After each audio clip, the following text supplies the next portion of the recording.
All right, everyone, welcome to what is effectively episode number 0 of In the Nick of Time. I am Will Nicholson, and we are live on TikTok right now. It's a little scuffed in the way that I thought it would be. We're going to take this episode 0 to just kind of chill, do, maybe an Ask Me Anything or just hang out with people who are live in the chat. If you're listening on Spotify, you can head over to @Conti and Nick on Instagram, and we have all the stuff that you would want over there for you to come hang out and chill. But we have some people flooding in to the chat. If you want to come talk sports, feel free and welcome to go and yap, because that is what I am going to be doing. I want to see if you guys can see this. We got the mic right here, currently recording the podcast, but also just live on TikTok, because that is something I want to end up doing, is going live on TikTok and talking, and doing the show live while we are doing it on TikTok. But TikTok Studio is weird. You have to fill a couple of requirements, which one of those is just do it on your phone for like half an hour. So that is going to be the goal here. We're going to do this probably like one or two more times to fill all of the requirements for my TikTok people. But yeah, feel free, yap in the chat, talk about whatever, talk about what you guys are feeling like. That's what the first episode, or I guess episode 0 of this, is all about. First thing I kind of want to kick it off with, when we're talking, this is a sports show, but we talk a lot of stuff in here. Want to talk a little bit about the NBA Finals. So the Oklahoma City Thunder are taking on the Indiana Pacers in the NBA Finals. And another show I do, Conti and Nick, we talked a little bit about our predictions, and my finals prediction ended up being right. We wanted to see, or at least I wanted to see, the Thunder and the Pacers in the NBA Finals, and I'm excited that they are both there. I really like the Pacers. I like the way they play. You don't get enough teams like that nowadays, where you're just able to win games off of pure toughness and pure grit and pure grind. So all of my fans of the Indiana Pacers, I mean, you got a team right there. They are fun to watch. I'm excited for how this is going to look. I think it's two very different but very similar teams. And when I say that, I mean they're very similar in the ways that they've won games. Like, they've done it in very dominant fashion. The Thunder taking down the Timberwolves in 5, and obviously the Pacers needed another game to go take it down in 6. But I really enjoy watching both of these teams. I know people give Shea a lot of flack for, whether it be him kind of, I mean, what do you even call it? Like, foul baiting, I guess. A free throw merchant is the word that I always use, because that's what I see on TikTok and everything like that. Connor, what's up? I see you chilling in there.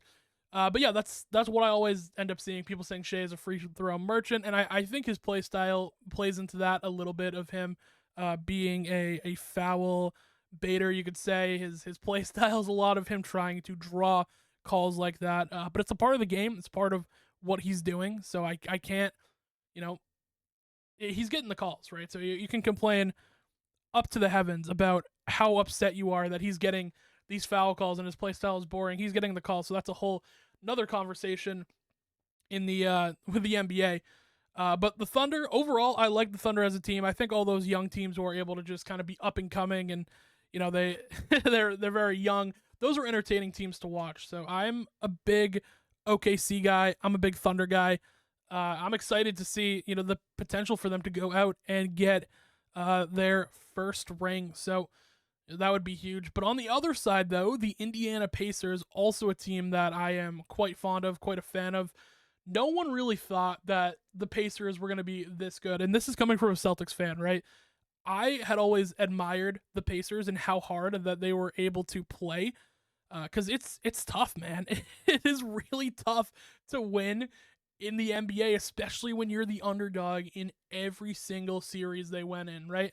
In Milwaukee, you're like, okay, Dame is hurt. They still have Giannis. But I think people maybe expected the Pacers to win more in that series than they did, every other series. But, still there was people who were saying, yeah, the Milwaukee Bucks have a chance to beat the Thunder because of Giannis and the way that team is assembled. And they have Doc Rivers, even though I've never been too high on Doc.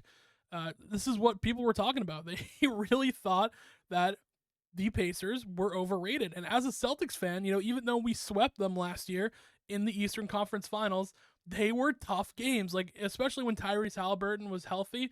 That game where Jaylen Brown hits that shot from the corner in 2024 to send the game to overtime.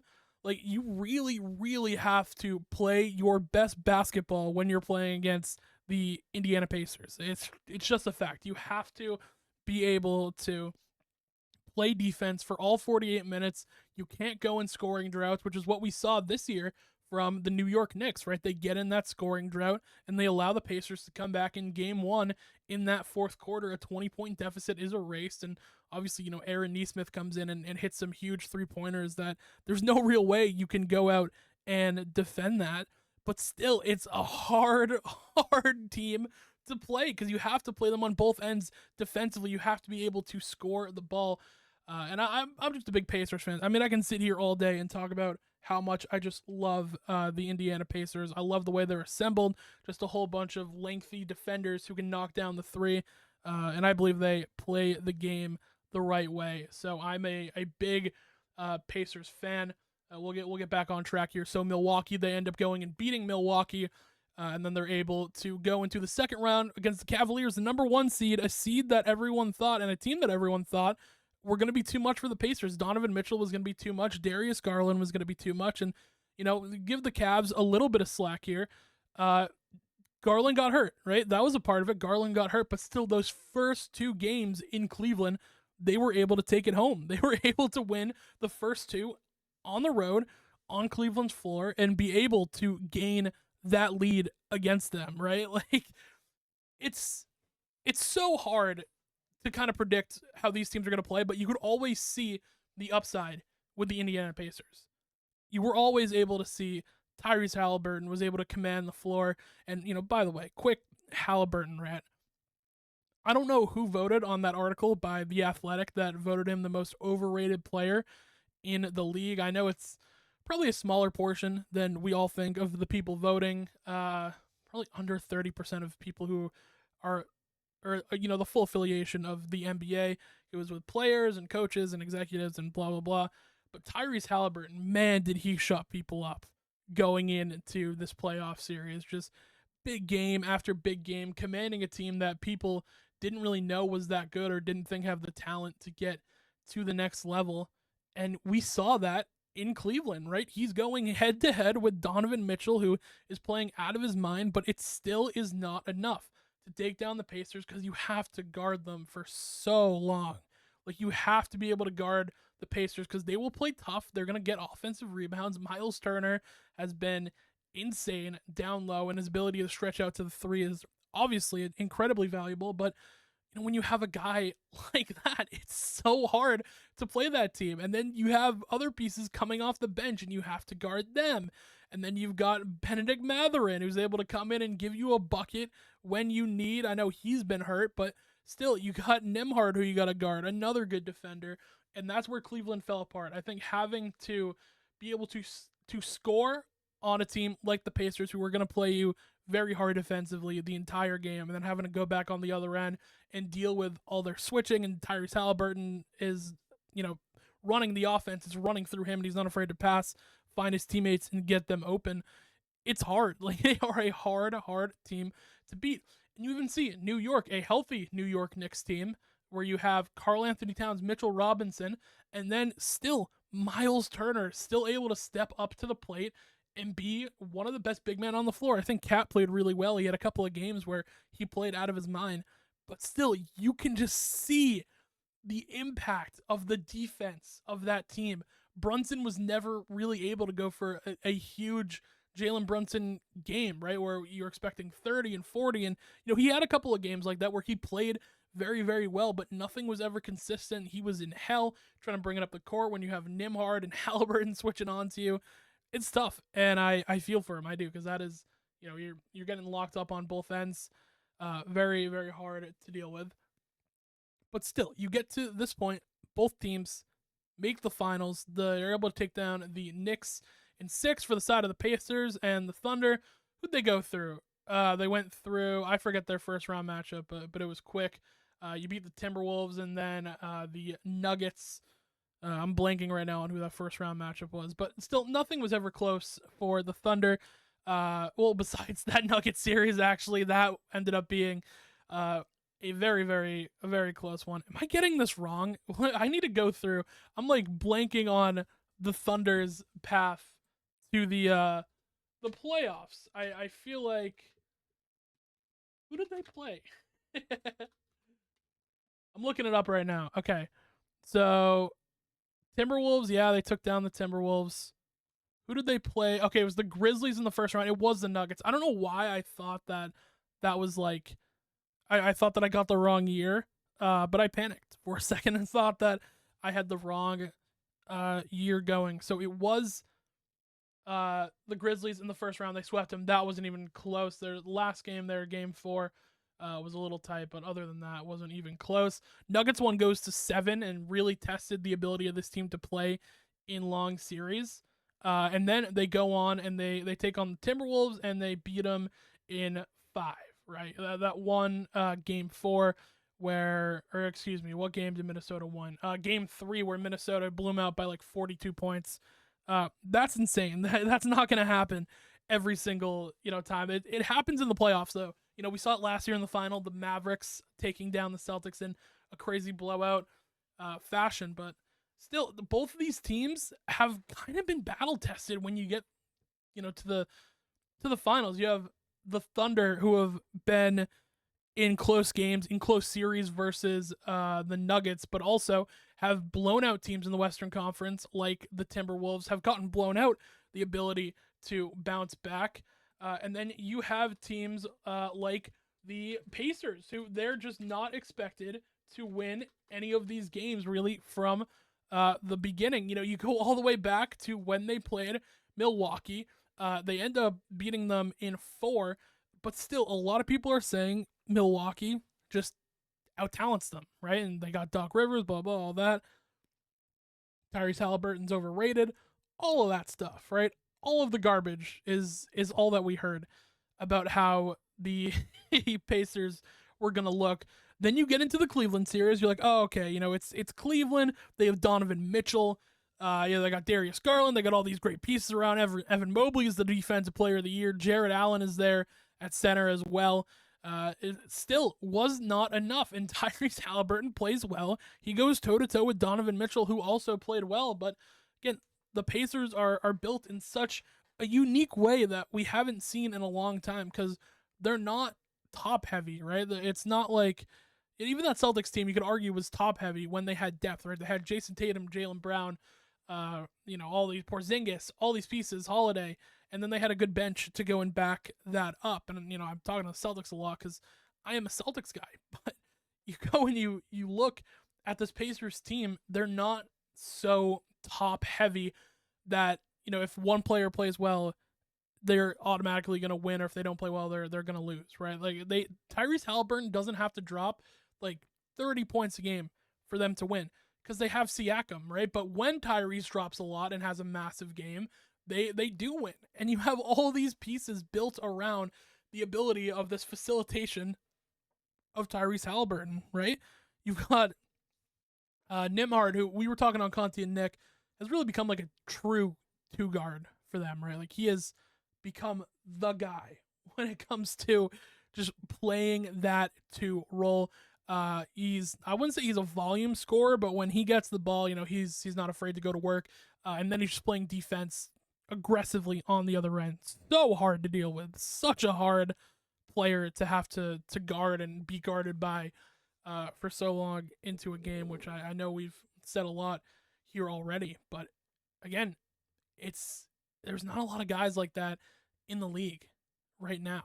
Like at specifically the guard position, who you have to worry about in that fashion, and he's gonna be fresh because he doesn't have to do everything on the offensive end.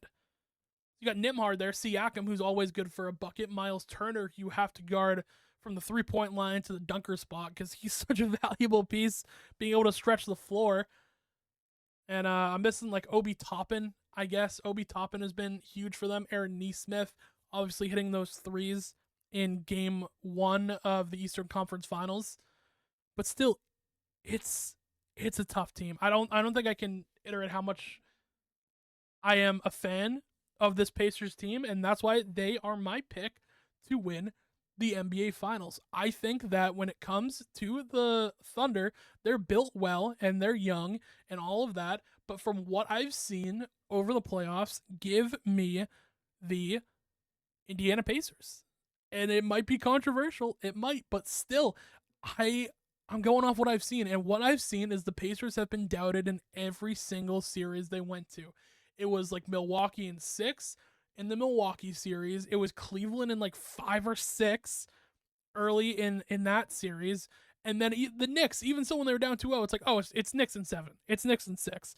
The Pacers have been counted out in every single series, and this is kind of, to me, their final boss, right? You got to take on the Thunder, who everyone thinks the Thunder's are going to win this series, in my opinion. From what I've seen, everyone thinks Shea is going to go crazy, and how are you going to guard Shea and J-Dub, and Chet is playing well, and all these different factors. But, from what I've seen with my own eyes, I have seen the Indiana Pacers consistently prove people wrong from the beginning of when they've entered the playoffs since Tyrese Halliburton has been in the league. He's been considered by a lot of people in the media to be overrated. Back when he was in Sacramento, they said that he wasn't a good enough player. He gets shipped out to Indiana. They said he was a fake all-star. They said he wasn't good enough. And still, the guy continuously puts up numbers for this team, whether it be on the offensive end where he's facilitating and scoring, and he has that big shot where he looks at Reggie Miller and he does the choking sign after the Knicks blew that 20-point lead. I don't know. Maybe I'm buying too heavily into the Indiana Pacers, but to me, I believe that is a team that goes and wins the finals, right? The ability to play on both ends. Also, we're going to take a second real quick. Shout out everyone in the TikTok live. We've had a bunch of people come through and just listen to me yap about the NBA finals and all that. It's been a good season for the NBA. People have been upset with, officiating in the All-Star game and all the BS that we hear from every single year, right? There's always going to be something to complain about in sports. But I don't know. I've enjoyed it. I have enjoyed the NBA season. What's going on, everyone? I see see a lot of people coming on in. I'm going to start waving at people. This is going to be so much better when we're able to do this and also go live on TikTok. That is going to be exciting. I'm ready for that. And I hope you guys are too, because the whole TikTok studio thing is ridiculous, because I just want to multi-stream. That's all I want to do. The ability to multi-stream on YouTube and TikTok. Just, a little stingy with it. They make it hard for you, but we'll get through it. We'll probably put this one up on Spotify as well, just because it's a fun rant. It is. It's fun to talk about Pacers Thunder. Looking at the schedule for that, by the way, it looks like Game 1 is going to be Thursday. Game 2 is going to be this Sunday. Next Wednesday, the 11th, will be Game 3. And then from there, it's spaced out between the 13th, the 16th, the 19th, and the 22nd, if those last 3 are needed. But I see this series going very far. I'm predicting a good series. And maybe it's wishful thinking. But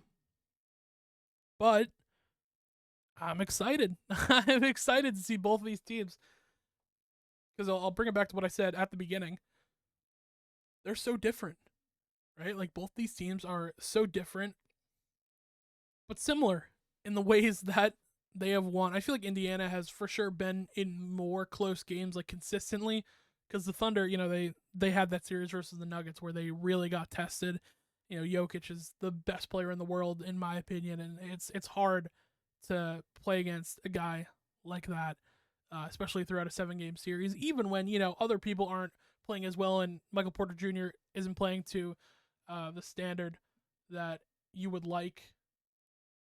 Wonder if we can go, I'm going to pull up some news stories real quick, see what people are saying for the predictions. Also, I'm looking at articles right now, and I see one from Front Office Sports. NBA playoff ratings up 3%. Pacers and Knicks game 6 sets high mark.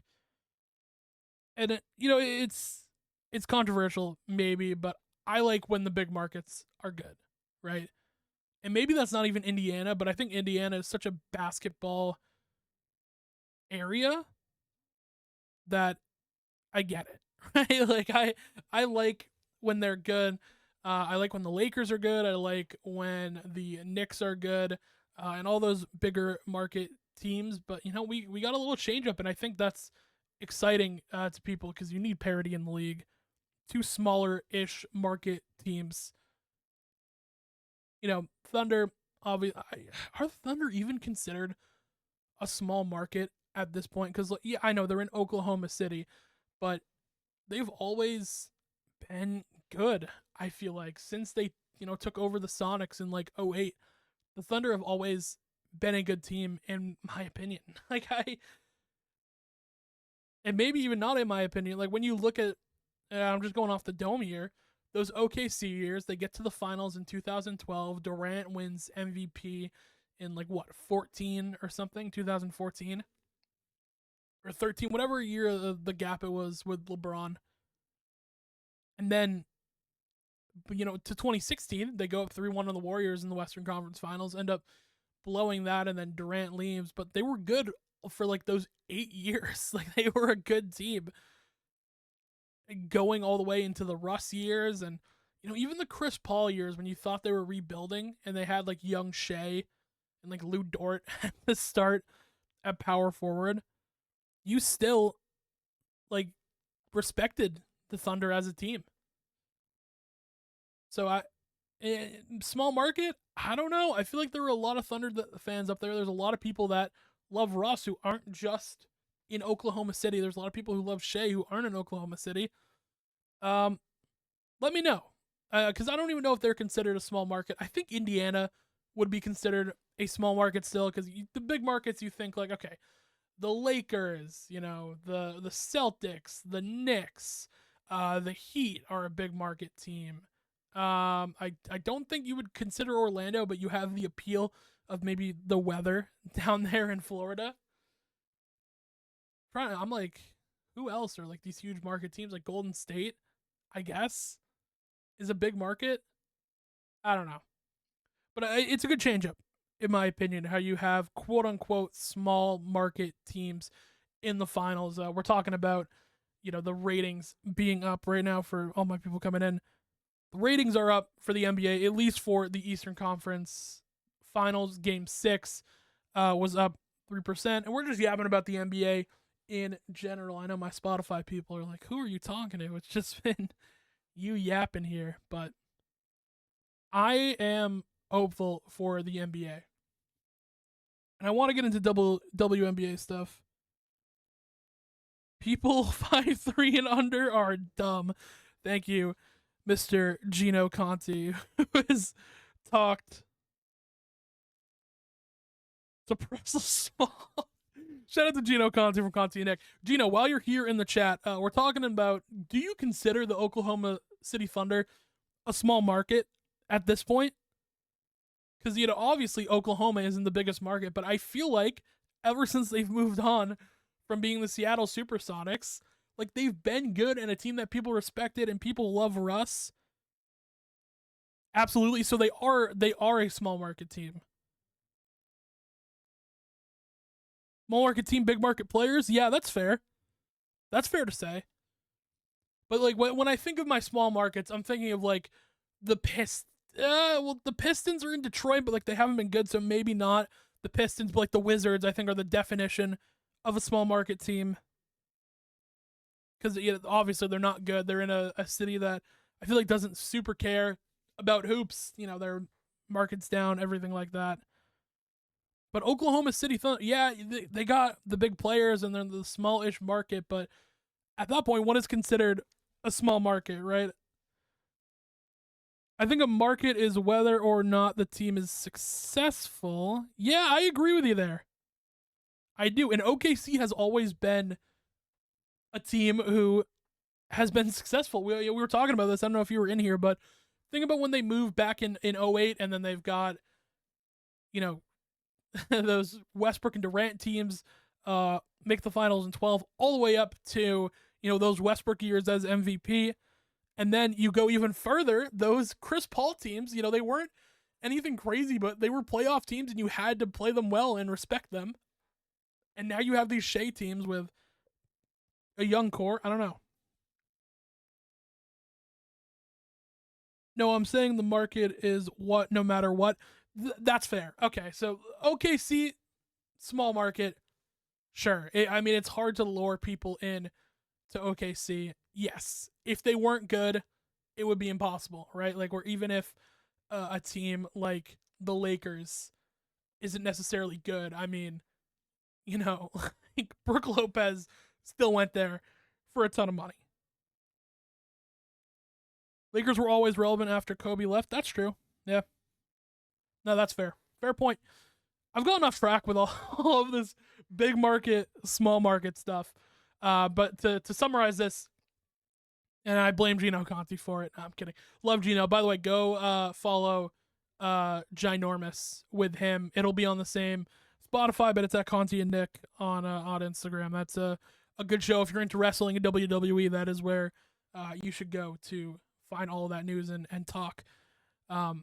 NBA Finals, give me the Pacers. Give me the Pacers and give me the Pacers in like 7, right? 6 or 7. Because I am a huge fan of the Thunder. I'm a huge Thunder guy. I know. And not like, I am a Thunder fan. Yeah, like I'm Celtics fan till I die, right? But the Thunder are an exciting team because you had this crazy rebuild that they turned around so quick with guys like J-Dub, Chet, and they're an exciting team to watch. Obviously you can complain about the Shea foul stuff, but I'm into it. I'm into the Pacers as a whole. I'm into the Thunder as a core, but I like the Pacers. I do. I think they're gonna go out and win it, and I think it's gonna surprise a lot of people. I'm getting like 2019 Toronto Raptors versus Warriors vibes, where it's like, oh yeah, on paper, the Thunder have all these guys, and who's gonna guard Chet, and are they gonna do it consistently?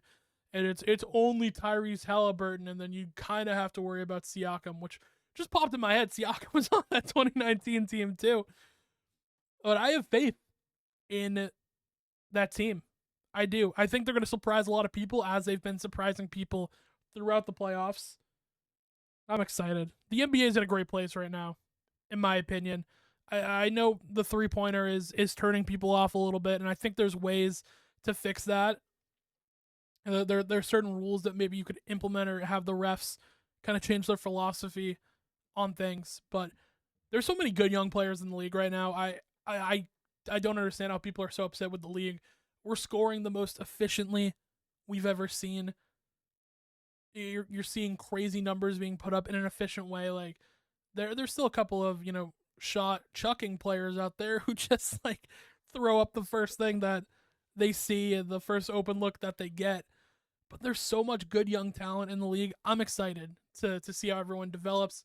Obviously a Celtics guy, Tatum and Brown, well in their primes. They're right in like the peak. Just looking across the league, Halliburton in a good spot. Brunson, I think, is a good star to have in there. What do we got, Gino Saban? Adam Silver creates rules to combat the bad rules he's made instead of getting rid of the first one. Yeah, exactly. Overall, I think Silver has been a good GM, or not GM, excuse me, commissioner. I think he's been a good commissioner.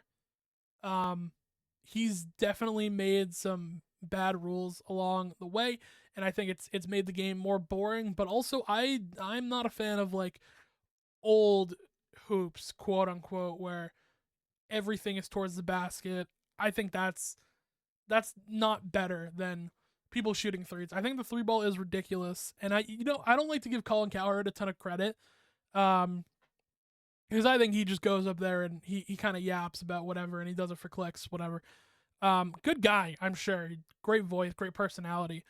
But I think his plan for how to fix the NBA 3-pointer. Not a bad idea. And Gino, since you're in the chat, I want to maybe pick your brain about this.